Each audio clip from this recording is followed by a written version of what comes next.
relentless hustle, precarious tangle, and yet a curious balance.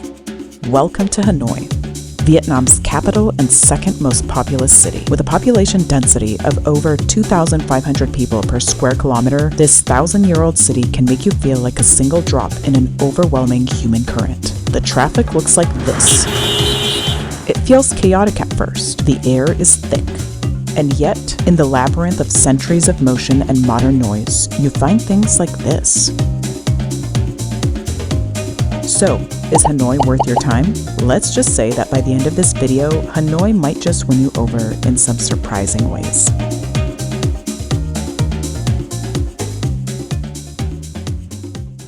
After a few days in Ha Long Bay, where the loudest sound was a paddle hitting water, we thought, you know what this trip needs? 2,000 motorbikes, no personal space, and a sidewalk that's definitely not for walking. Goodbye Serenity, hello Hanoi.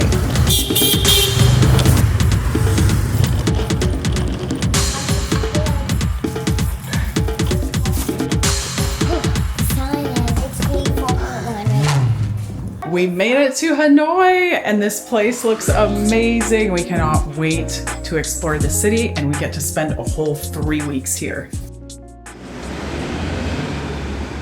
As we step out of our Airbnb, the streets are alive, but not with the urban noise we expected. Instead, there's a collective breath before the city dives into its daily hustle.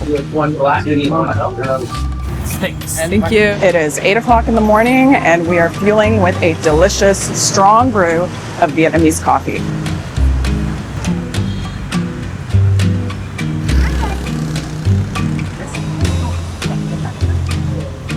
Before Hanoi hits full speed, we wanted to start the day at a place where the city feels calm and just totally different than it will in a couple of hours. Located right in the heart of Hanoi's Old Quarter is Hoan Kiem Lake, which literally means Lake of the Returned Sword.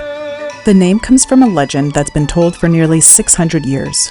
A humble fisherman turned emperor named Le Voi was said to have been given a divine sword to help drive out foreign invaders. Once peace was restored, he was gliding across this very lake when a giant golden turtle rose from the water and took the sword back, hence the lake's name. At the northern tip of the lake is Jade Islet, a small patch of land you can reach by crossing the iconic red bridge, Te Hook. This is Ngoc Sun Temple. It's been around since the 1800s, and it's dedicated to some of Vietnam's most important historical figures. One cool thing you could find at this temple is they have a couple of preserved turtles. One of them died in 1967, the other one died in 2016. And honestly, at this hour of the morning, it's the perfect way to ease into the day.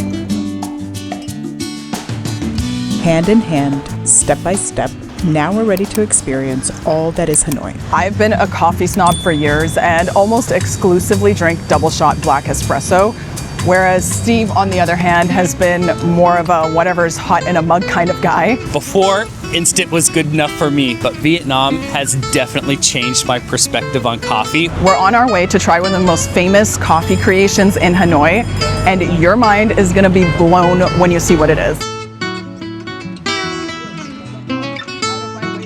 This is Cafe Giang, hidden down a little alley in Hanoi's Old Quarter, and it's legendary. This is the birthplace of egg coffee. Can I have one hot egg coffee? Thank you. You heard correctly, eggs and coffee. Back in 1946, milk was hard to come by, so a bartender named Mr. Nguyen Van Giang got creative. Egg yolks, sugar, condensed milk, whisked until silky, and poured over strong Vietnamese coffee. The result? A mousse-like, creamy, dreamy, coffee-flavored dessert. It looks so creamy. Oh my goodness. Would I like it? Wow. I don't know what I thought egg coffee would taste like, but this is not what I expected. Yeah. Ooh, it's so good with the coffee. Oh my gosh. This is really good. Okay, Actually, my turn. Try. If you like coffee, this is the country to come to, because they do coffee so well here. These days, Cafe Giang is still run by his family, and they've maintained the original recipe that has captivated locals and visitors alike. It's cozy, iconic, and one of those spots that's just so uniquely Hanoi. From a creamy cup of innovation born out of wartime scarcity to a place where Vietnam's brightest minds once came to study centuries before cafes were even a thing. This back here is the Temple of Literature, which is Vietnam's first national university, built way back in the year 1070. It was originally dedicated to Confucius and later became a place for royals and scholars to come and study to learn how to serve the country. The layout is designed to reflect the Confucian ideal of cultivating oneself before governing others. You begin in the outer courtyard, surrounded by nature and quiet contemplation, and gradually move inward toward the heart of scholarship and learning. This complex is huge, and there are 5 courtyards here. Each courtyard is supposed to represent a different step that you take in the journey to wisdom and learning. And here in the second courtyard, right here, this is called the Pavilion of Stars. Built in 1805 under the Nguyen dynasty, it stands as a testament of Vietnam's enduring respect for education and scholarly achievement. And it's actually become the symbol of Hanoi, and it's on the 100,000 dong bill. And you'll also find a lot of souvenirs with this Pavilion of Stars as well.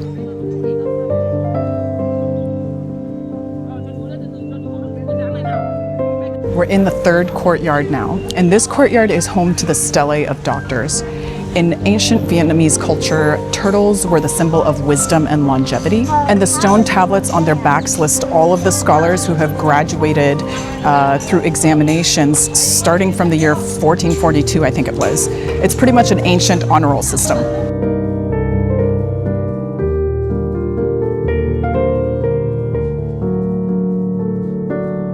It's pretty amazing that in a city of this size, you can still find such unique pieces of history that are still intact and so well preserved. After a calm, easy morning and a slow wander through history, now it's time to drop back into the rhythm of daily life here.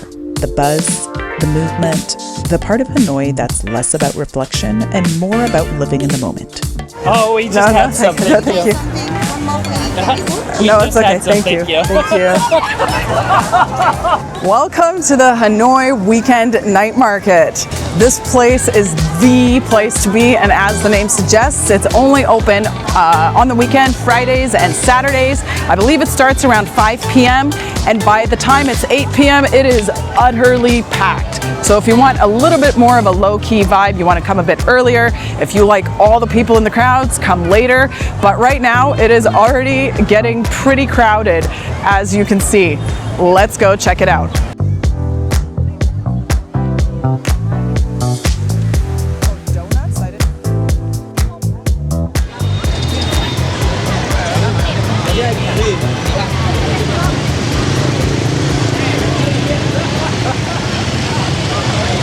Oh, we've made it unscathed. So the night market begins just across the road from the famous Hanoi roundabout. And I'm not honestly sure why that roundabout is so popular, but everybody hangs out there to take selfies, and yeah, it's just like a big hangout spot. There are other roundabouts in Hanoi. Why this one is popular, I don't know. So if you know, let us know. Would love to know why. But anyway, here we are in the night market. It's only about 6 p.m. right now, so people are still just setting up shop. So we got this dessert. I have absolutely not the slightest clue what this is, but it's really cold.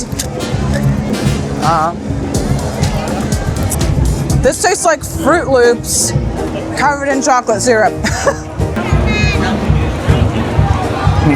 All right, not gonna lie, it looks way better than it tastes, okay? Unless you like Fruit Loops. Since nothing was really open earlier, we decided to leave, and now it's around 8 p.m. We've come back and everything is open and in full swing. So now we're gonna go and do some actual shopping. The merchandise that you get here is actually decent quality. It's pretty much the quality of anything you would get in a mall. And the prices are great. So we found clothing from anywhere from $4 to $10 per article of clothing. And same with toys, they all have great prices. I got a couple of earrings for $4. But it's not really a food night market. You can get some food, but there's not that much to choose from. There is a variety in the merchandise as well. So it's not like you keep going past the same thing over and over again. again. There's a lot of shopping that you can do here, and it's a really large area. It spans multiple streets, so a great place to go shopping. For over 1,000 years, life has gathered in places like this. The sounds evolve, but the rhythm stays the same. The clatter of metal against charcoal, the rise and fall of voices, the soft flicker of lantern light. It's a kind of movement that pulls you in, not as an outsider, but as a part of something that's been unfolding long before you arrived. And by morning, the city feels different. The noise thins, the light softens, and there's a sense just beneath the surface that something new is about to begin. Waking up in Hanoi is a very unique experience. One moment you've barely opened your eyes, and the next you're weaving through scooters and all the noise of the city in search of some good coffee. There's nothing to wake you up more than crossing the road in Hanoi.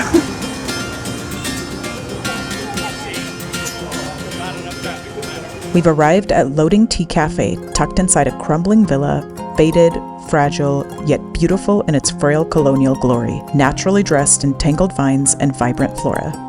The handwritten sign is very small and easy to miss, a foreshadowing of the gem we're about to find. Hidden up a crumbling, winding staircase through a tall, narrow doorway guarded by a fierce feline, and past a gently confined corridor. For a moment, it feels uncertain, like maybe we've taken a wrong turn. But guided by the scent of coffee, we step into the worn, coffee-stained pages of a well-loved storybook. Its tall brick walls wrap around as the slow drift of sunlight and the rich aroma of freshly ground coffee fills the atmosphere. Outside, the city wakes in a rush, sharp and hurried. But in here, time slows. The noise dulls, and the still, charming ambiance invites you to step past the expected and taste something entirely new. This place is awesome, and they have super interesting flavors. Like, I just ordered a yogurt coffee. That sounds very interesting. They have banana coffee, lime coffee, like really interesting stuff. This cafe is renowned for its unique and diverse concoctions. Dude, check out this coffee. It looks absolutely incredible. This is traditional Vietnamese milk coffee, but with a cozy twist. Oh man. They put like cinnamon in the coffee along with the condensed milk and the strong Vietnamese coffee. It's like a dessert in your mouth. I've not had a coffee that tastes like this in Vietnam yet. Almost each drink features a hint of cinnamon, adding warmth and complexity to a perfect beverage. This is surprisingly good. I never would have thought of mixing yogurt and coffee and cinnamon. It's a really nice blend of flavors. And it's pretty much like a high protein, caffeinated way to start your day. And this right here is the best part. The familiarity and closeness of the ones you love as you learn to navigate and experience far off and unfamiliar places and flavors.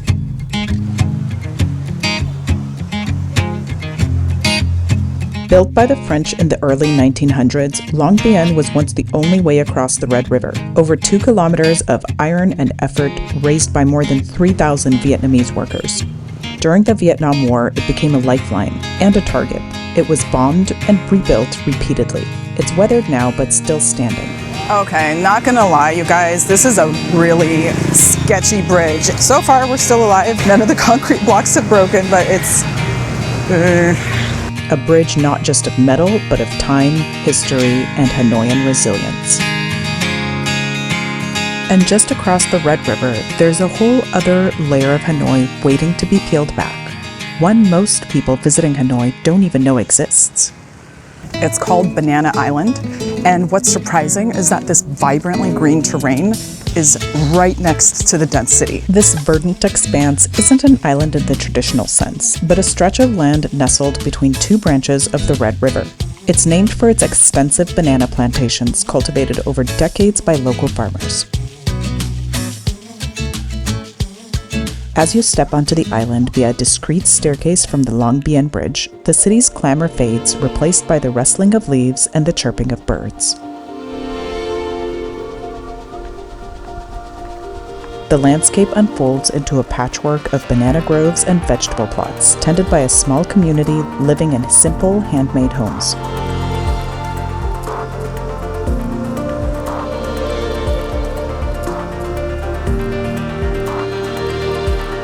Banana Island offers a glimpse into a tranquil, agrarian lifestyle that persists amidst Hanoi's rapid urbanization.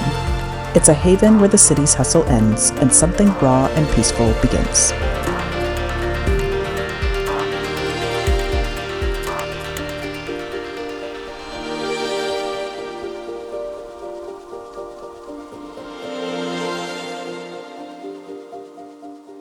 Hopefully you can see by now that Hanoi is unique in so many ways. The rhythm of the city is beautifully complex and full of contrasts, and nowhere is that more obvious than here.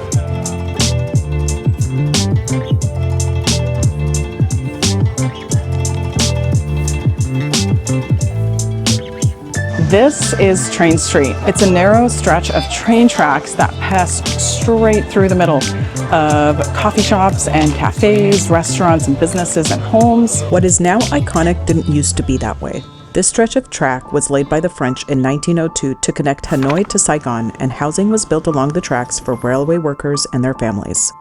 For decades, life here was very difficult, and by the 1990s, this narrow stretch of street had become one of the city's forgotten corners, darkened by neglect and crime. Then, in 2014, a photograph changed everything. A train pushing through this impossibly tight space while daily life carried on inches away from its path, and suddenly the world turned its eyes here. Since then, it's been reimagined. Cafés have opened where doorways once led to homes, and tourists sip egg coffee where children used to play barefoot between the rails. Like so much of Hanoi, Train Street finds a way to hold its history while shaping itself into something new. One thing that we have found that we absolutely love about this place is how quiet and peaceful it is. It's pretty warm out today, and to sit in the shade in this beautiful little street alleyway and have an iced coffee, it's pretty awesome. Train times are posted at cafes, but in reality, trains come much earlier or later than the scheduled time. Unfortunately, we didn't get to see the train go by on this occasion. Train Street was actually closed off to tourists back in 2019 because of some safety incidents and accidents. And most of them were because tourists are on the train tracks taking pictures when they shouldn't be. It has since been reopened with a few more restrictions in place. So please, if you come here, make sure to be respectful of the people that live here and the businesses that are here.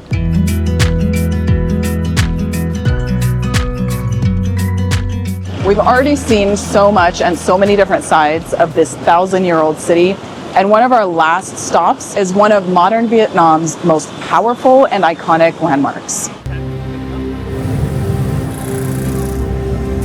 So here we are now at Ho Chi Minh Mausoleum, and this is a place that is absolutely central to understanding modern Vietnam's history and national identity. Except on this day, we arrived around 3 p.m. and the viewing was no longer open, so we came back on a different day. Right across from the Ho Chi Minh Mausoleum, right there, is Ba Dinh Square, and it's Vietnam's largest public square, and it's where Ho Chi Minh declared independence of Vietnam from foreign powers in 1945. Today is a Saturday, and it's only 9 o'clock in the morning, and you can see just how popular this place is. There is a massive long lineup. Like I would estimate at least a 3-hour wait just to get through the mausoleum itself. So if you want to come and do a viewing of Ho Chi Minh's body, make sure to come on a weekday between Tuesday and Thursday and come as early in the morning as possible. They do showings between 7:30 and 10 a.m., so it's a pretty short window of time. And there's absolutely no photography whatsoever allowed in the square or in the mausoleum itself. How many places in the world can you come and see the preserved leader of the founder of a nation? And so I feel like this is like one of those places that you absolutely can't miss, and it's something that I will remember forever.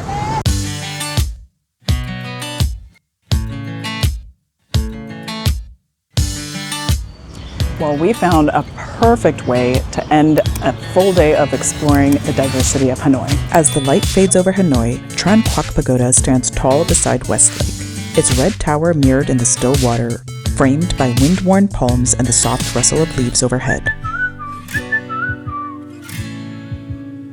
The air smells faintly of moss and brick, and somewhere nearby, a motorbike hums past, distant but never quite gone. Tran Quoc is the oldest pagoda in Hanoi, first built in the 6th century and reshaped over generations. Its brick stupa rises in gentle tiers, framed by worn stone and the hush of shaded courtyards. There's movement all around, but inside these walls, the pace changes. It's intentionally quiet here.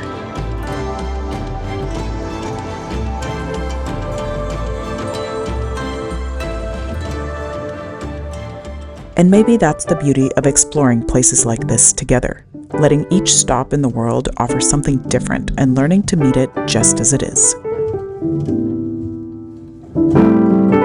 Hanoi is a city of contrasts, ancient and modern, chaotic and calm, deeply rooted yet constantly evolving. Walking its streets, sharing moments with the people who call it home, and exploring everything from tiny alleyways to grand historical sites. It's all part of what makes this place so unforgettable. This was our 5th stop on our 2-month adventure through Vietnam, and we're so grateful to have experienced it. We hope you come along with us as we continue to embrace the unknown in Vietnam in the next one.